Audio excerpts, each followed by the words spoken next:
get this figured out. This world gon' give me whatever I need until I get this vision out. Then they gon' pay me whatever I ask, cause I got it figured out. Family be checking all up on a nigga to see how I'm feeling now. Damn, they love to see a nigga really make a killing now. I put a lock on the game and I hide the code and the keys. I am not playing no games, I really play this shit for keeps. That shit for me.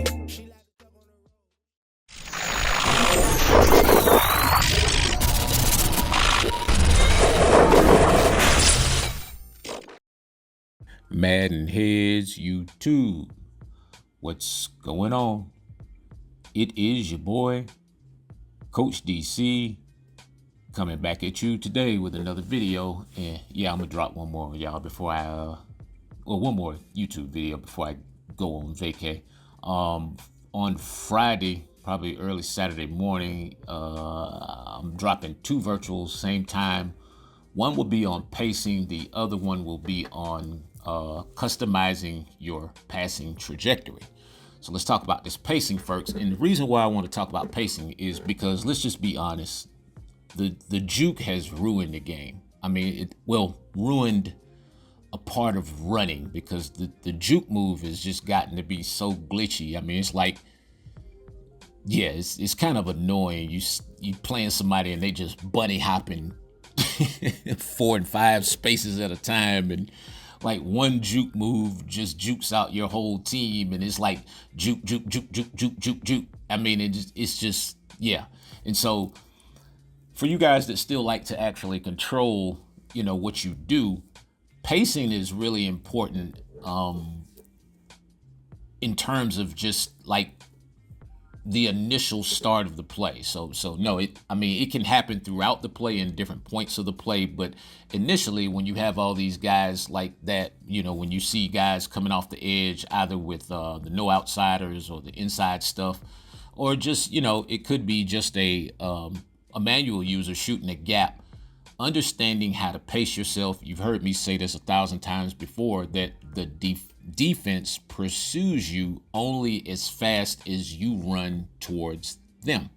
Yeah, that's a proven fact. So like on this play, you notice how all his guys kind of stop a little short.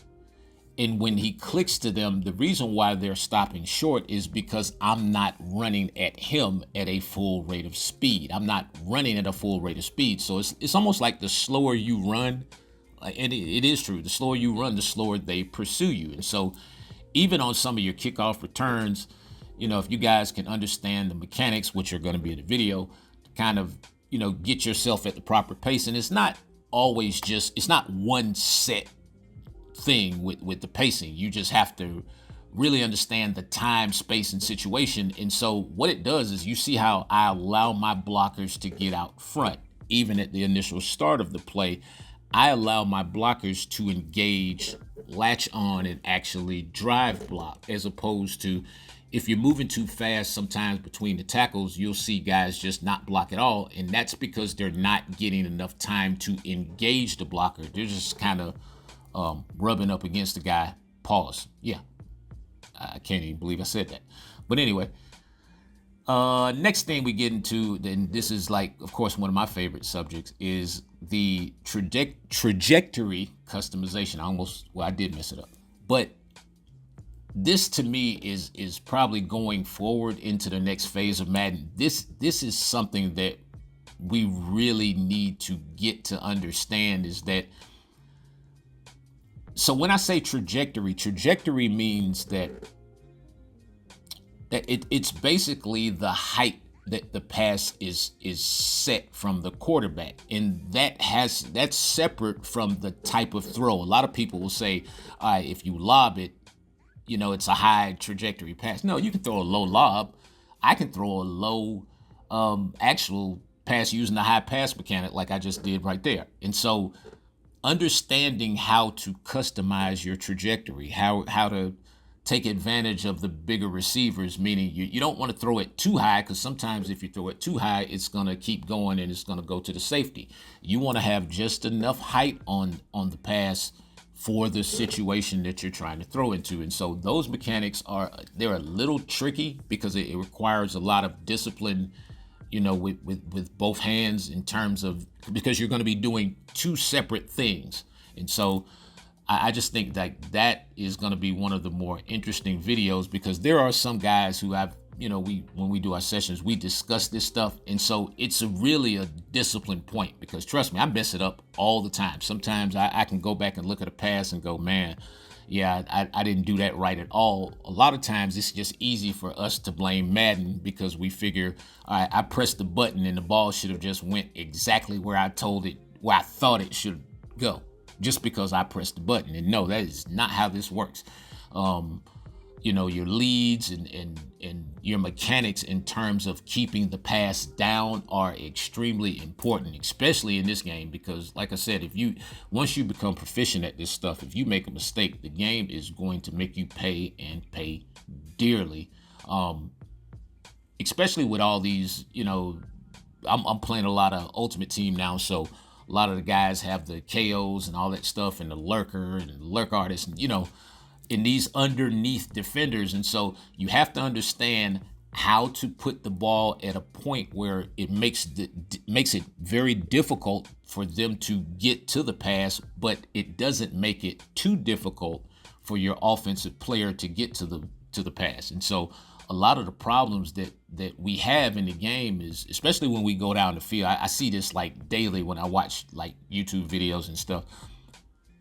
Oftentimes the receiver or the guy you're throwing to, the pass probably has so much steam on it, you're too busy trying to catch up to the pass, as opposed to the getting there and kind of waiting, being able to adjust to the ball.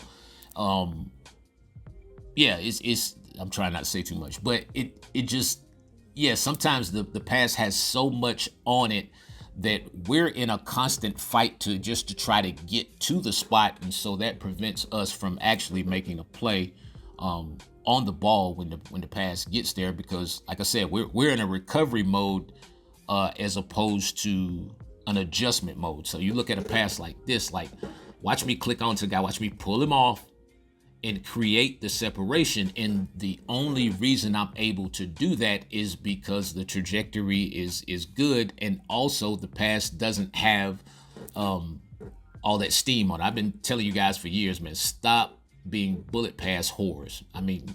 Or hoes, which it depends on what part of town you're from. You know what I mean?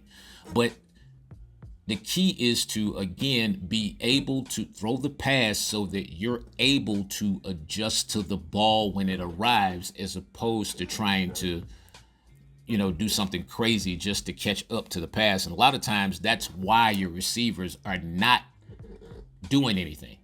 I'm not going to say it's all the time, because, of course, we know Madden does what it does. But if you can get these little steps down, then it's going to increase your chance of success, especially on these one-on-ones. Because it's crazy to me that, like, the era of Madden that I come from, you would not dare call a zone and leave a guy one-on-one unless you had superior defensive stick skills. And so the problem is that now it's like none of that's required, because the AI basically makes every play. And a lot of that is because of your throws. It's not necessarily that your receiver is not making the play. It's your receiver doesn't have a chance to make a play, because first of all, it's probably too much steam on the pass.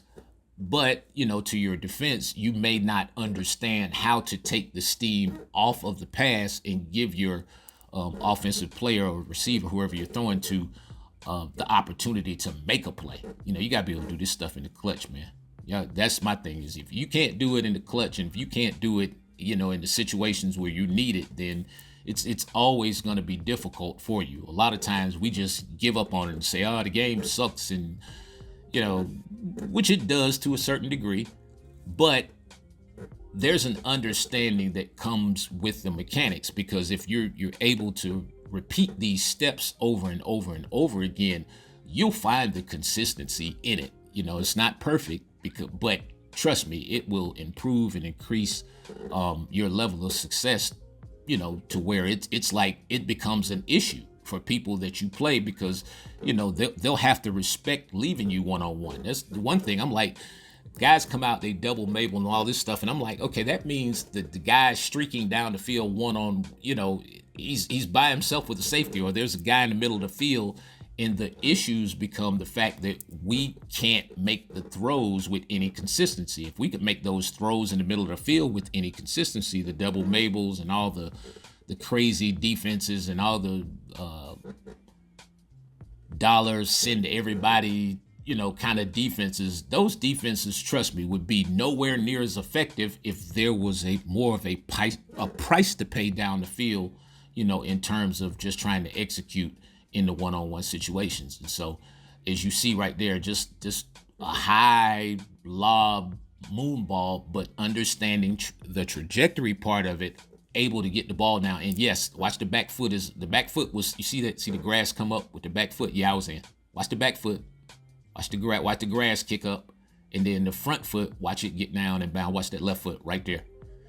Anyway, man, you guys enjoy the rest of your week. It is your boy Coach. I'm out.